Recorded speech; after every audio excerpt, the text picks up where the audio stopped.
வாங்க மக்களே, நம்ம இன்னைக்கு என்ன பார்க்க போறோம் அப்படின்னா ரொம்ப முக்கியமான விஷயம். என்ன அப்படின்னா நம்ம இதுக்கு குமரி கண்டத்துலேருந்து தான் ஆரம்பிக்கணும். அந்த குமரி கண்டத்துலேருந்து என்ன ஆரம்பிக்க போறீங்கன்னா என்ன ஆரம்பிக்க போறோம்? இந்துக்கள்லாம் யாரு? இந்துக்கள்லாம் யாருன்னு உங்களுக்கு கண்டிப்பா தெரிஞ்சிருக்கும். இந்த இந்துக்கள்லாம் யாரு? அதுக்குள்ள போனோம் அப்படின்னா அங்க ஒருத்தர் நிக்கிறாங்க. அந்த இந்துக்கள்னாலே ஒரு மதம் சொல்றோம் இல்லையா? சமயம்னு சொல்றோம் இல்லையா? இப்ப இந்துக்கள்ன்றது ஒரு பல சமயங்கள் சேர்ந்து தான் இந்துக்கள்னு சொல்றாங்க. பல்வேறு வழிபாடுகள்லாம் சேர்த்து வச்சு இந்துக்களா ஆக்கிட்டாங்க. இதுக்கெல்லாம் யாரு முன்னோடி? இதுக்குள்ள இருக்கிற கரு எதுன்னு பார்த்தீங்கன்னா, தமிழம். தமிழம்னா என்ன? அப்படின்றத நம்ம இன்னைக்கு பார்க்க போறோம்.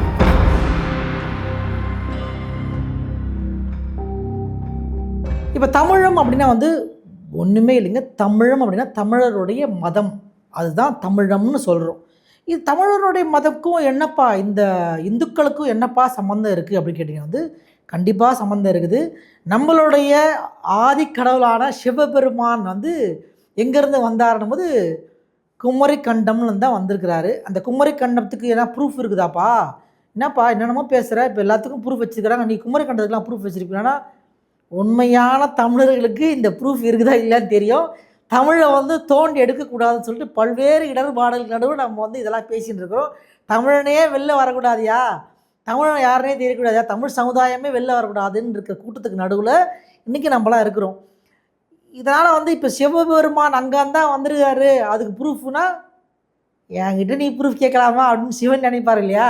ஒரு காலம் வரும், எல்லாமே மொத்தமாக வெளியே வரும். அது மாதிரி அந்த காலம் வரக்கூடிய காலம் தான் இது. இப்போ சத்தியயுகம், ஏற்கனவே சொன்ன மாதிரி கலியுகம் முடிஞ்சு சத்தியயுகம் போயிருக்கு. இந்த சத்தியயுகத்தில் ஒவ்வொரு உண்மையும் வெளில வரும். அந்த உண்மையில் ஒன்று தான் இந்த கடற்கோளால் மூழ்கடிக்கப்பட்ட தமிழ் சமூகம், தமிழ் சமயம், அந்த எத்தனை விஷயமும் கொஞ்சம் கொஞ்சமாக வெளில வரும். அதில் முதல் படி தான் நம்மளோட சிவபெருமான். சிவபெருமான் தான் சித்தர்களுக்கெல்லாம் ஆதி சித்தர்.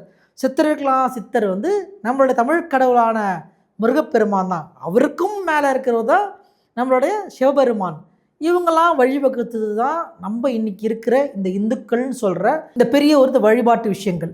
இந்த இந்துக்கள்லாம் என்ன சொல்கிறாங்கன்னா இந்த கௌமாரம், அப்புறம் கௌமாரம்னா ஒரு முருகரை வழிபடுறது, விநாயகரை வழிபடுறது, சிவனை வழிபடுறது, விஷ்ணு வழிபடுறது, அப்புறம் சக்தி வழிபடுறது, இந்த மாதிரி பல்வேறு விஷயங்கள் சேர்த்து தான் அப்புறம் இந்துக்கள்னு சொல்லிட்டு இந்த வெள்ளைக்காரன் மாற்றிட்டான். இதுக்கு முன்னாடி சில பேர் ஒரு 1300 வருஷத்துக்கு முன்னாடியே சில பேரோட கூட்டம் வரும்போது அவங்களும் சேர்த்து இதெல்லாம் ஒரு ஒன்றா ஆக்கி விட்டாங்க. நாலு இது பிரிய வச்சுட்டாங்க. சிவன் கூட பார்வதி செய்து ஃபேமிலி ஆக்கிட்டாங்க. விநாயகர் சிவனுடைய பையன்னு சொல்லிட்டாங்க. முருகர் பையன், ஐயப்பன் பையன் இதெல்லாம் சொல்லியிருக்காங்க. இதெல்லாம் ஒரு கூட்டம் சொல்லுது. இதனால் நம்ம இதை தப்புன்னு சொல்ல வருமா? கண்டிப்பாக கிடையாது. இதுக்கெல்லாம் எங்கே ஆரிஜின், இதுக்கெல்லாம் எங்கே ஒரு தொடக்கம் எங்கே அப்படின்னு கேட்கும்பொழுது குமரி கண்டம் தான் தொடக்கம். இந்த குமரி கண்டத்தில் இருக்கிற நம்ம தட்சிணாமூர்த்தின்னு சொல்லப்படக்கூடிய சிவபெருமான் தான் எல்லாத்துக்கும் தொடக்கமானவர். இந்த தொடக்கமானவர் என்ன பண்ணியிருக்காருன்னும் போது அவர் தான் எல்லாத்தையும் தோற்றுவித்தவர். இந்த நம்ம சொல்கிறோம் இல்லையா, ரிக், யஜு, சாம, அதர்வணம், இந்த வேதங்களுக்கெல்லாம் வேதம் விண்ணவர், வேதத்தை உலகத்துக்கு கொடுத்தவர். எந்த மொழியில் கொடுத்தாருன்னு ஒரு கேள்வி இருக்குது. அது அந்த மொழியில் கொடுத்தாரா, அப்புறம் பிற்பாடு அந்த மொழியிலேருந்து இவங்க அந்த மொழிக்கு மாற்றிட்டாங்களான்றது கேள்விக்குறி. இப்போ நான் மொழி பிரச்சனைக்காக வரல.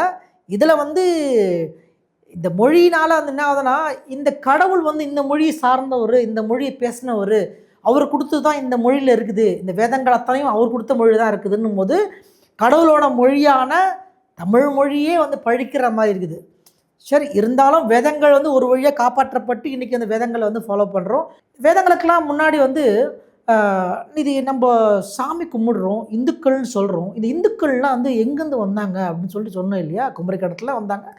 அந்த இந்துக்களாக இருக்கிறவங்க யார்? ஏன் எப்படிப்பா குமரி இந்துக்கள்னால் எப்படிப்பா குமரி கடத்தில் வருவாங்கிறீங்கன்னா, இந்துக்கள் கும்பிடுற அத்தனை கடவுளும் தமிழர் மதம் தான். தமிழர்கள் வணங்கினவங்க தான் அப்படியே பிரிஞ்சு அப்படியே பல்வேறு பரிமாணத்தில் இன்றைக்கி பல்வேறு இதுவாக ஒன்றிணைச்சு இப்போ இந்துக்களாக இருக்கிறாங்க. அதுக்கு ஒரே ஒரு உதாரணம் சொல்லணும்.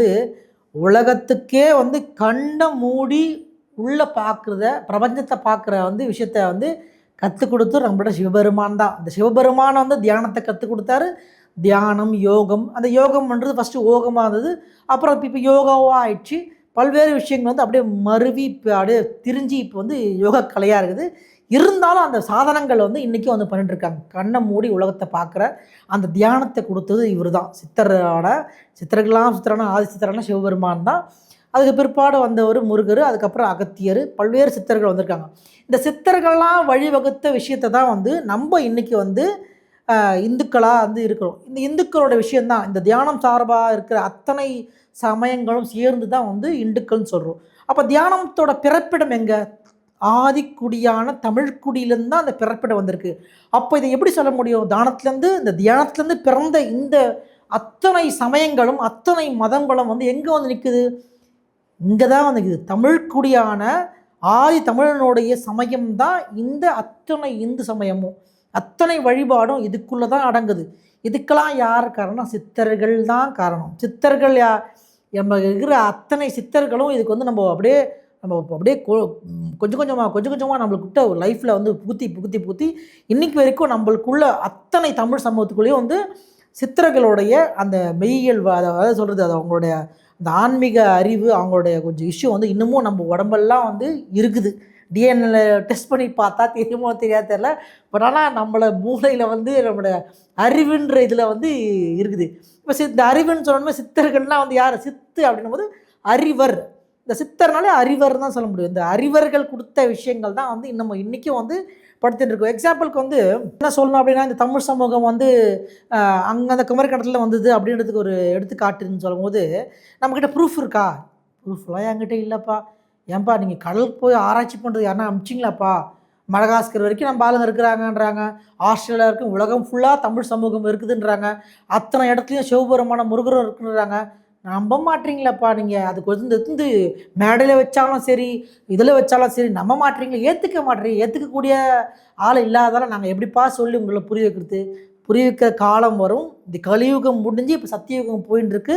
இந்த சத்தியுகத்தில் ஒவ்வொரு உண்மையும் வெளிப்படும். நம்மளோட தமிழர்களுடைய சமயமான தமிழ் சமயம், அதாவது இந்த இந்து சமயத்தோடைய ஆதி தமிழனுடைய இந்த சமயம், அதாவது சித்தர் சமயம், தமிழ் சமயம்ன்றது இந்த இந்துக்களாக இருக்கிற அத்தனை பேருக்கும் மாறி தமிழ் சமயன்றதை புரிஞ்சிக்கிற காலம் வரும். இந்த காலம் வரத்துக்கு முன்னாடி வந்து தட்சிணாமூர்த்தின்னு சொல்கிறோம் இல்லையா? தட்சிணாமூர்த்தி சிவன் கோயிலில் போகும்போது தட்சிணாமூர்த்தி சொல்கிறோம். தட்சிணாமூர்த்தின்னு யாருன்னா தெற்கு பக்கத்தில் இருக்கிறது தட்சிணாமூர்த்தி. தட்சிணமூர்த்தி உங்களுக்கு வந்து தெரிஞ்சவங்க சொல்லுவாங்க. தட்சிணாமூர்த்தினா தெற்கு பக்கத்தில் இருந்து வந்தவர். அவருடைய அந்த ராஜ அலங்காரம் தட்சிணாமூர்த்தின்னு சொல்கிறோம். அப்போ யார் அவர் தட்சிணாமூர்த்தின்றவர் தான் அங்கேருந்து வந்தவர். கடற்கோளால் அழிக்கப்பட்டு முழுகடிக்கப்பட்ட இந்த குமரிக்கண்டத்துலேருந்து வந்தவர். அவர் தான் சிவபெருமான். அந்த சிவபெருமானை வந்து நம்ம என்ன கேட்கணும்? இன்னொன்று, சிவபெருமான்றீங்க, ஏன்பா கடல் கோளால் வச்சு அழிச்சிங்க? அத்தனைத்துக்கும் வந்து எல்லாத்துக்கும் வந்து ஒரு காரணங்கள் காரியத்தோடு தான் வந்து எல்லாமே நடக்கப்படும். அதில் தான் அப்படி நடந்திருக்குது. சரி, ஓகே. இப்போ என்ன, நீ இந்துக்களுக்கும் இந்த மேட்ருக்கு என்ன சம்மந்தம் போது, இப்போ நம்ம 2004 சுனாமி வந்தவங்களை வந்து இன்றைக்கி நினச்சிக்கின்னு கடற்கரையில் போயிட்டு மலர் தூவிட்டு மாலையெல்லாம் போட்டு வராங்க. இப்போ இந்த வருஷத்துக்கே இப்படி ஃபாலோ பண்ணுறாங்க. நம்மளுடைய பித்திருக்களுடைய வருஷத்துக்கு ஒரு அவங்களுக்கு வந்து பிண்டம் வந்து கடலில் போயிட்டு தெற்கு பார்த்து தான் வந்து இந்த பிண்டத்தை வச்சு கும்பிடுறாங்க. அப்போ தெற்கு பார்த்து கும்பிடும் போது எதுக்குப்பா தெற்கு பார்க்கணும் போது, நம்மளுடைய ஆதிக்குடி தமிழ் மக்கள் இருந்த இடம் எங்கே? குமரிக்கண்டம். அந்த குமரிக்கண்டம் எங்கே இருக்குதோ அதை பார்த்து தான் வந்து நம்ம மக்கள் வந்து வணங்கியிருக்கிறாங்க. அப்படியே தொடர்ந்து வம்சமாக தொடர்ந்து அப்படி நம்மளுக்குள்ளேயே வந்து அது ஒரு இதுவாகவே ஆகிட்டு, ஒரு சாங்கியமாகவே ஒரு சம்பிரதாயமாக ஆகிட்டு இன்றைக்கி வரைக்கும் வந்து தெற்கு பார்த்து பிண்டம் வச்சு நம்ம வந்து கும்பிட்டுருக்கோம். அது காரணம் நம்ம மக்களுக்கு ஒரு அஞ்சலி செலுத்துறோம். நம்ம இப்போ இருக்க மக்களுக்கு நம்ம அஞ்சலி செலுத்ததா சொல்லி பண்ணுறோம். அதுக்கு பின்னாடி இருக்க விஷயம் பார்த்திங்கன்னா, அந்த குமரிக்கண்டத்தில் வந்து கடல் கோளால் அழிஞ்ச பல லட்சம் பேருக்கு நம்ம அஞ்சலி செலுத்ததாக தான் இன்றைக்கி வரைக்கும் வந்து நம்ம தெற்கு பார்த்து பிண்டத்தை வச்சு வணங்கிட்டு இருக்கோம். அப்போ இவ்வளோ வருஷமாக இருக்குது. இது எத்தனை வருஷம்னு கேட்டீங்கன்னா ஒரு 20,000 வருஷம். இப்போ நீங்கள் சொல்கிறதுக்குள்ள அந்த 3000 வருஷம் ப்ரூஃபு, 2000 வருஷம் கிறிஸ்து பிறந்த பின், கிறிஸ்துக்கு முன்னாடி சொல்லுப்பா நீ ப்ரூஃப் இருக்கா? எங்ககிட்டலாம் ப்ரூஃப் இல்லையா? இது எங்கள் உடம்புலே இருக்குதுயா? இது நீங்கள் நான் உனக்குலாம் ப்ரூஃப்லாம் உனக்கு காமிக்க வேண்டிய அவசியம் கிடையாது. எங்கள் உடம்பு உள்ளேயே அத்தனை பேருடைய அறிவுலேயும் வந்து எங்களுக்கு கலந்து இருக்குது, எங்கள் ரத்தத்துலேயும் ஊறி இருக்குது. இதை வந்து நாங்கள்லாம் உங்களுக்கு குமரிக்கண்டத்தில் வந்தவங்க, எங்களுக்கு கடலில் வந்து இவ்வளோ அடி ஆழத்தில் ப்ரூஃப் விட்டிங்களா? சரி, விடமாட்டிங்க. உள்ளனா கூட எங்களுக்கு வந்து அந்த ப்ரூஃப் வந்து எங்களுக்கு இருக்குது. நாங்கள் தான் ப்ரூஃபு, இந்த உடம்பு தான் ப்ரூஃபு, இந்த தியானத்து மூலிமா வந்த அத்தனை மதங்கள் தான் ப்ரூஃபு. அதனால் இந்துக்களான நம்ம எல்லாருமே வந்து நீங்கள் பல்வேறு வந்து புத்த வழிபாடில் இருக்கவங்களும் சரி, எத்தனா இந்துக்கள் சொல்கிற அத்தனை வழிபாட்டுக்குள்ளே இருக்கிறவங்களும் வந்து இந்த தியானத்து சாரமாக இருக்கவங்க தான். அப்போ தியானத்தோட பிறப்பிடம் குமரிக்கண்டம். குமரிக்கண்டத்தில் இருக்கிற தமிழர்கள். அப்போ யாருது இது? தமிழர் சமயம். இதை வந்து தமிழர் சமயமும் சொல்லுங்கள், தமிழமும் சொல்லும். இன்னும் கொஞ்ச நாளில் நம்மளுடைய சமயம், தமிழர் சமயம் வந்து நம்ம ஏற்கனவே ஓங்கிட்டு தான் இருக்குது. நம்ம எந்த சமயத்தை வந்து நம்ம வந்து அடித்து இறக்கி அதெல்லாம் எதுவும் பண்ண போகிறது கிடையாதுங்க. நம்மளோட தமிழ்குடியான ஆதிக்குடியான வந்து முருகப்பெருமானுக்கும் மேலே ஆதி சித்தரான சிவபெருமான் வகுத்த இந்த சித்தர் மார்க்கம் தான் வந்து தமிழருடைய சமயம். சித்தர் மார்க்கமே தமிழர் சமயம். இவங்களுக்கெல்லாம் தாண்டி இவங்களெல்லாம் வந்து ஒரு ஷேப் கொண்டு வந்து அத்தனை விஷயத்தை நம்மளுக்கு ரொம்ப எளிமையாக கொடுத்தவர் தான் வந்து நம்மளுடைய வள்ளலார் அவர்கள். அவருடைய சுத்த சன்மார்க்கமும் வந்து சித்தர் மார்க்கத்துடைய அடுத்த கட்டம் தான்.